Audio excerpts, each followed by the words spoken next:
ঠিক কিয়ামতে যখন আল্লাহ কৈফিয়ত নেবে তখন তোরা একটু আমার হয়ে বলিস যে আল্লাহ ছেড়ে দাও, এ যা করেছে সব আমার জন্যই করেছে। হবে তো? এই ব্রেন আর কবে খুলবে? কবে খুলবে ব্রেন?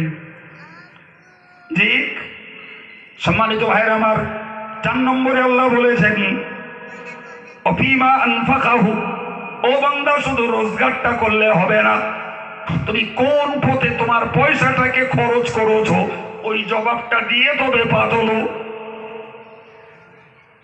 তাহলে এ থেকে কি বোঝা গেল? যে আমাকে রোজগার করতে হবে হালাল পথে, খরচও করতে হবে হালাল ক্ষেত্রে। দুদিকে বাঁধা, দুদিকে বাঁধা। যদি আল্লাহ এরকম বলতেন যে তুমি রোজগার যেখানতে পারো করো গে যাও, শুধু খরচ করো হালাল পথে, তাও অনেক লোক বেঁচে যেত। আবার যদি আল্লাহ বলতেন তুমি রোজগারটা হালাল পথে করো আর খরচ যেখান পারো করো গে যাও, তাও অনেক লোক বেঁচে যেত। এই হ্যাঁ বলেন, একদম পয়সাওয়ালা লোকগুলো যে বেঁচে যেত ইচ্ছা মতো খরচ করে করে।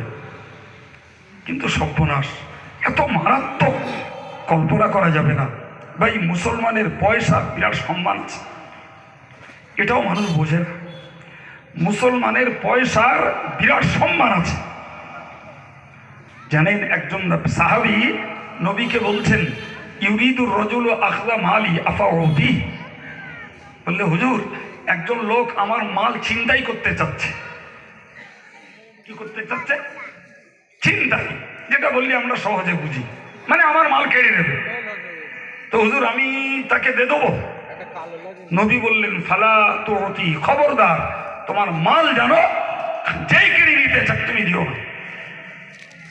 জি আমাদের ছিনতাই করা এখন মোটামুটি একরকম প্রায় কমে গেছে, কিন্তু আমরা আমাদের মালগুলো অপচয় করছি হকদম।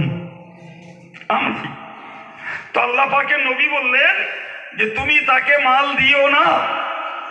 সাহাবী অবাক হয়ে গেলেন, বললে হুজুর আমি মাল দেবো না?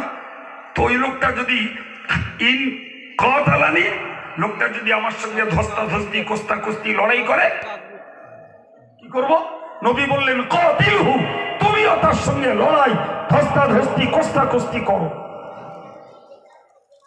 বাবা নবী নিরীহ নাকি? বলেন বলেন, নবী দয়ার সাগর, নবী নিরীহ, নবী সাদা সিধা, আর সেই নবী বলছে ধস্তাধস্তি করো কোস্তাকুস্তি করো, তোমার মাল দিও না। সাহাবী আরো আশ্চর্য হয়ে গেলেন, হে বললেন হুজুর ইন কতালানি, যদি ওই লোকটা আমার হত্যা করে দেয়?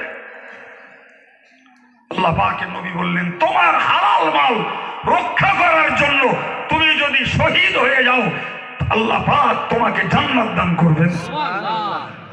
স্পষ্ট হাদিস এসছে আনতা ফিল জান্নাত, তুমি জান্নাতে চলে যাবে। সাহাবী আবার ঘুরিয়ে বললেন হুজুর ইন কতালতুহু, যদি আমি ওই কপাল পোড়ারে মেরে দিতে পারি? প্রিয় নবী বললেন ফাহুয়া ফিন্নার, ওই হতভাগা জাহান্নামে চলে যাবে। এবার বলেন মুসলমানের মালের সম্মান মর্যাদা আছে না নাই? আছে।